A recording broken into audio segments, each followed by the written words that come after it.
In recent years, due to things that happen in life, we have all bared witness to such a wild and crazy thing with how connected people are and how various hobbies have gathered tons of followers and evolved. What that also has brought is one of the most vast splits in, well, everything. Books, games, anime, movies, content creators to a degree, and while it is fun to root for your side of things and almost compete to be the best in your hobby, this also comes with the territory and the people that want to hit you in the head with 15 rocks just for saying you don't like what they enjoy from that hobby. When in reality, at the end of the day, we are all still enjoying the same medium, and people just want to show you what they love personally from that hobby and to the level that they love it at. So let me show you what I love.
I have many hobbies, but one above all else is anime, a medium that can't be described by anything else, a vast world of crazy and unique stories that are so out there they can make you question the foundation of your own life. Take for example something like Gurren Lagann, a show that's not just about high-octane fights and amazing character development and growth. It's a look into what it can mean to fight for a cause you believe in so deeply while also breaking your own self-doubt cycle, realizing that as long as you're alive, you have infinite chances to become the better you, one that you can believe in to the very end. Something like this can only be found in anime, while also being paired with true love and passion from the amazingly talented workers behind it. And that love can be seen clearly oozing out in every frame animated, every score that was made for the anime, the voice actors giving it their all in every performance. それが電源突破。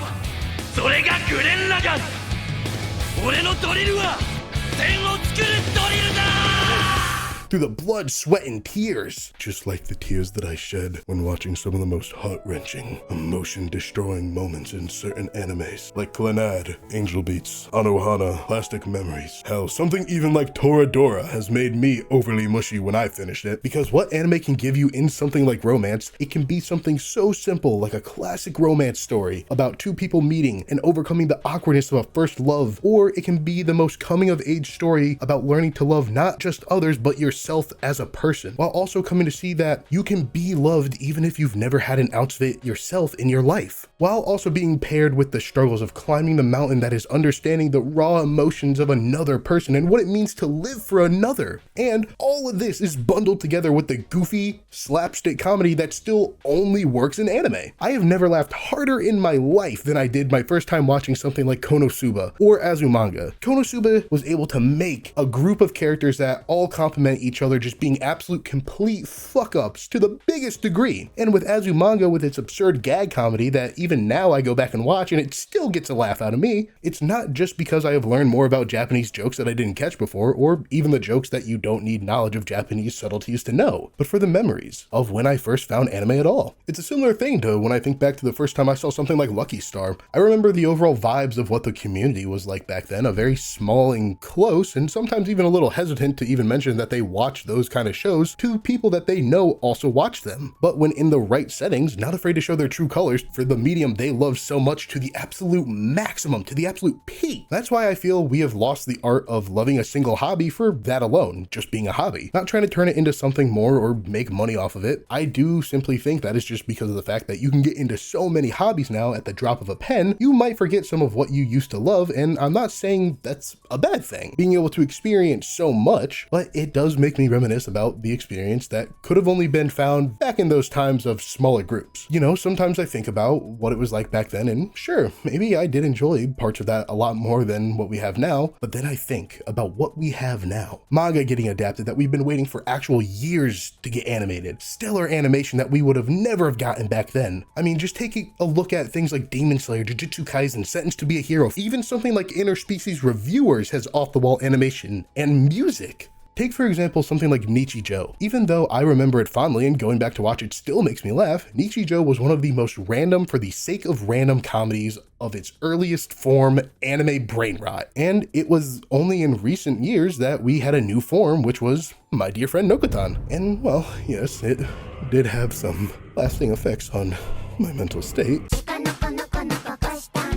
And maybe sure, I just didn't really vibe with some of the jokes as well. It was the newer generation's form of goofy to be goofy. No other point, just watch and be shocked at whatever the hell is happening. And knowing this makes me really happy that we still have time-honored traditions. Every generation will grow up with something in every category. Every generation of anime watcher is going to have a shonen, an isekai, a mecha, a fantasy, a slice of life, a romance, and sure, sometimes those generations might roll dice and get dog shit. But hey, that's not on me. I grew up with Peak. Sometimes when you're in a hobby, yeah, people will come in and they might ruin the hobby for a little bit, or maybe they make drastic changes to it where it feels like those hobbies will never really come back to what they used to be. Something as strong as anime will never really fade away from what it is. It's about showing somebody your passion through the art form and medium that you have chosen. Anime and manga are art forms and mediums, and those are the reasons why they are so just amazing and exude such an energy that comes from them, because there's, at the end of the day, there is that main point of doing it just for the sake